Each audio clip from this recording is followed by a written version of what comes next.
Mindset ou développement personnel? Déjà, la différence, c'est quoi?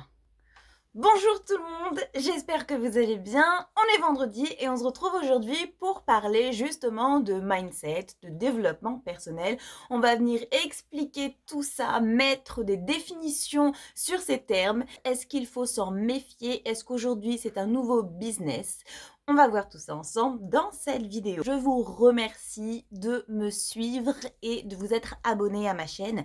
Et si vous êtes nouveau, je vous souhaite la bienvenue et je vous invite justement à vous abonner et à activer la petite cloche. Je m'appelle Carrie. Si vous me suivez depuis longtemps, vous avez peut-être remarqué que depuis un certain temps, j'ai arrêté de me présenter comme coach de développement personnel, mais plutôt comme mindset coach. Je ne suis pas là pour faire l'éloge du mindset ou du développement personnel, je suis vraiment là pour que vous puissiez vous faire votre propre idée. Avant qu'on puisse parler d'arnaque, pas arnaque, on va d'abord définir ensemble ce qu'est le mindset et ce qu'est le développement personnel. On commence par le mindset. En français, ça donne état d'esprit. Ça va être la mentalité que possède une personne. Et ça va se définir à travers l'attitude de la personne, c'est-à-dire la façon qu'elle a d'agir ou de réagir face à différentes situations. Peut-être que je vous l'apprends aujourd'hui, mais il existe deux états d'esprit.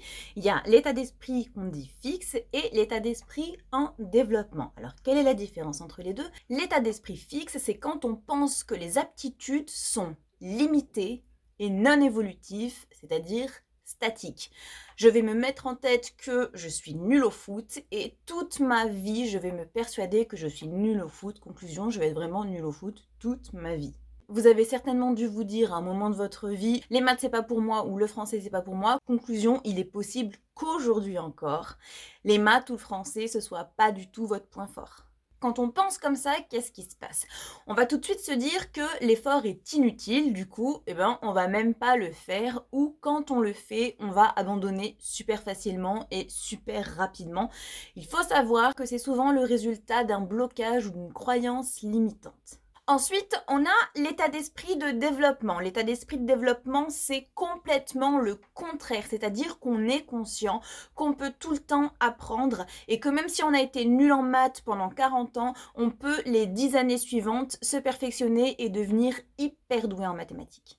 Quand on évolue dans un état d'esprit de développement, qu'est-ce qui se passe? Il se passe tout le contraire de ce qui se passe quand on est dans un état d'esprit fixe, c'est-à-dire qu'on va vraiment aimer le challenge et qu'on va avancer malgré les difficultés. On accueille aussi très très bien la critique parce qu'on sait que c'est ce qui va nous permettre d'être meilleur et de s'améliorer.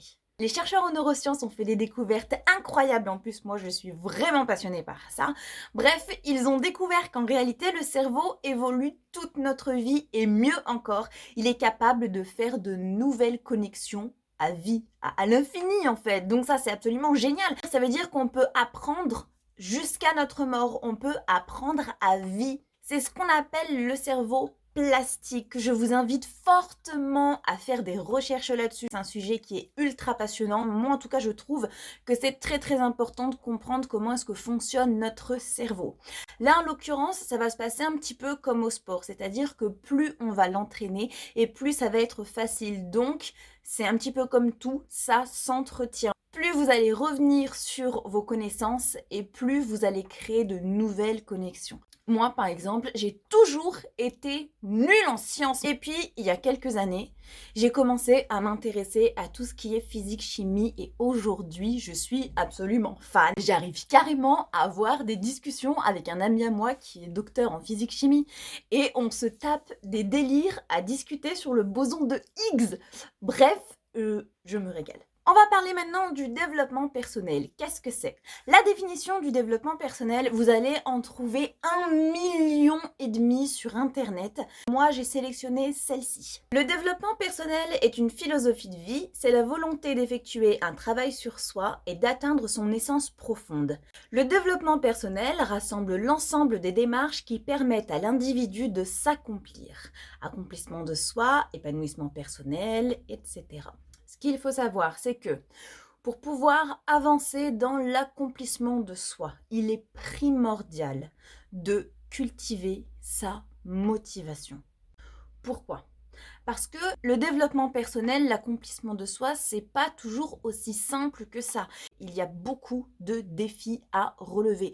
Vous devez apprendre à vous connaître, vous devez apprendre à vous aimer, vous devez vous challenger. En bref, c'est une succession de défis.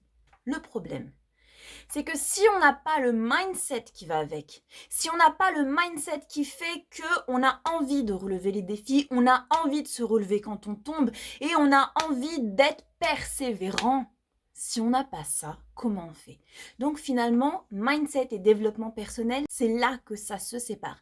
Le mindset, c'est un outil qui va vous permettre de vous développer. Mais avant de vouloir vous développer, avant de vouloir faire ce travail sur vous, la base, c'est d'adopter le mindset qui va bien.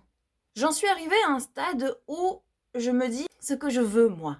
C'est vous aider à adopter cet état d'esprit pour que vous puissiez travailler sur vous et être enfin qui vous voulez être et avoir ce que vous voulez. Mais la base de la base de la base, c'est le mindset. Si vous n'avez pas l'état d'esprit nécessaire pour pouvoir affronter les défis du développement personnel, vous ne pourrez pas aller bien loin. En soi, il n'y a rien de bien compliqué, mais c'est difficile. Et là, vous allez me dire, attends, qu'est-ce que tu es en train de dire? Il n'y a rien de bien compliqué, mais c'est difficile. Oui, oui, en réalité, c'est simple. La clé de la réussite, c'est extrêmement simple, mais c'est pas facile. C'est-à-dire qu'il va falloir travailler, il va vraiment vous falloir l'état d'esprit qui va avec. Et c'est pour ça que j'insiste dessus et que j'insiste encore. Adopter l'état d'esprit qu'il vous faut. En début de semaine, j'ai demandé à mes amis coachs et aux personnes qui étaient vraiment très intéressées par le développement personnel de me citer des idées reçues par rapport au développement personnel. J'ai pris mon petit cahier pour pouvoir vous en lire quelques-uns et pour vous donner le pourcentage de personnes qui croyaient dur comme fer à ce qui était dit. Les coachs de développement personnel ne peuvent rien apporter, ils ne sont pas psy. Alors, effectivement, qu'on soit mindset coach ou coach de développement personnel, on n'est absolument pas psychologue. Mais à aucun moment, on a prétendu être psychologue. Il faut savoir que avant d'entrer en coaching avec quelqu'un, on est censé, et je dis bien censé, faire un entretien à cette personne. C'est-à-dire qu'on a un premier contact et on va poser des questions à cette personne, on va analyser cette personne pour savoir si on est apte ou pas à travailler avec lui ou avec elle. Il y a des problèmes que nous, on n'est pas du tout apte à traiter. 17% de personnes étaient d'accord avec cette affirmation. C'est tout simplement deux métiers différents. Ensuite, la deuxième affirmation, c'était « Je ne veux pas faire de développement personnel parce que je ne suis pas folle ». 18% des personnes pensent qu'il faut, et je cite, être psychologiquement instable pour faire du développement personnel. Vous êtes complètement dans le faux. Le développement personnel, c'est devenir meilleur, c'est s'améliorer non-stop finalement, c'est évoluer, c'est l'évolution, tout simplement. À quel moment est-ce qu'il faut être dans le mal pour évoluer?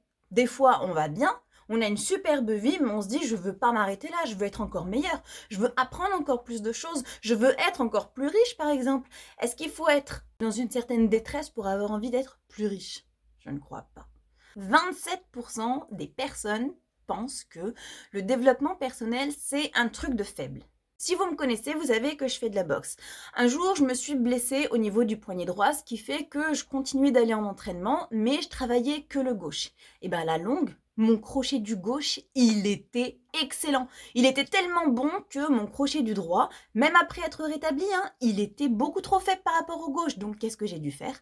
J'ai dû travailler mon crochet du droit pour qu'il soit aussi bon que le gauche. Au final, je me suis retrouvée à avoir un crochet du gauche et un crochet du droit 1000 fois meilleur que si j'avais pas eu cette faiblesse, entre guillemets. Donc, oui, c'est un truc de faible, mais Dieu merci que c'est un truc de faible. Si on n'avait pas ces faiblesses-là, si on n'avait pas de faiblesse, on ne pourrait pas se dire « je peux améliorer ceci, je peux améliorer cela ». On serait comme toutes les personnes qui ne se remettent jamais en question et que personnellement je trouve absolument insupportable. Donc oui, dans ce sens-là, le développement personnel est un truc de faible et j'adore être faible parce que ça me rend tellement plus forte. Ensuite, 27% des gens pensaient que le développement personnel était un truc de perché. Alors, Je croyais ça aussi avant de savoir vraiment ce qu'était le développement personnel, mais c'est parce que on entend énormément de choses. Je ne savais pas réellement ce qu'était le développement personnel. Donc si vous pensez que c'est un truc de perché, apprenez à connaître cette discipline et vous penserez plus ça du tout. C'est de l'arnaque!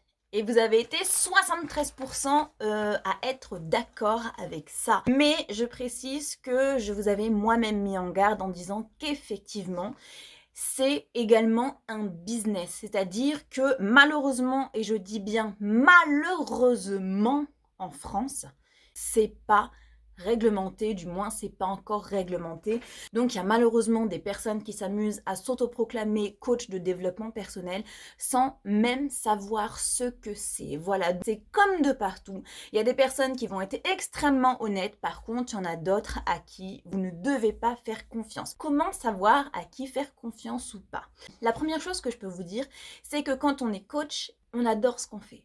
Je veux dire que si on a choisi d'être coach, c'est pour transmettre quelque chose à quelqu'un. C'est pour pouvoir lui donner des outils, c'est pour pouvoir l'aider, l'accompagner. Je parle même des coachs de sport, hein. J'englobe vraiment tous les coachs. Donc si vous voyez qu'au niveau du contenu, la personne ne donne aucune information, ne vous apprend rien, en bref, n'a pas de contenu informatif gratuit, laissez tomber. Ensuite, faites confiance à votre instinct. Vous allez sentir ce que la personne dégage. Je veux dire que quand on parle d'un sujet et qu'on l'aime, ça se sent.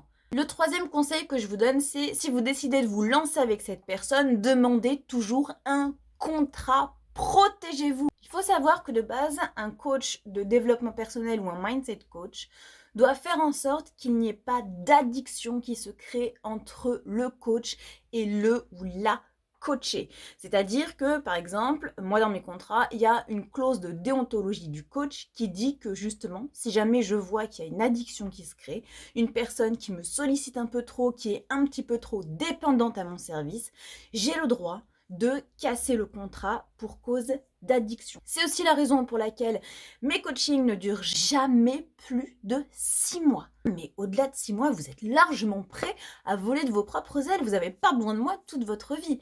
Alors qu'en réalité, ça serait la facilité pour moi de me dire « Ouais, ils vont rester 4 ans ». Je veux pas que vous restiez 4 ans. Ça m'apporte pas de satisfaction, moi, que vous restiez 4 ans. J'insiste vraiment sur ce côté dépendant. Ça aussi, c'est quelque chose à quoi vous devez faire grandement attention. Cette vidéo est terminée! Je sais, vous êtes triste. Et moi donc. Mais on se retrouve dès mercredi pour le deuxième épisode de Tips Time dans lequel on parlera des routines. Je vous montrerai une morning routine et une night routine.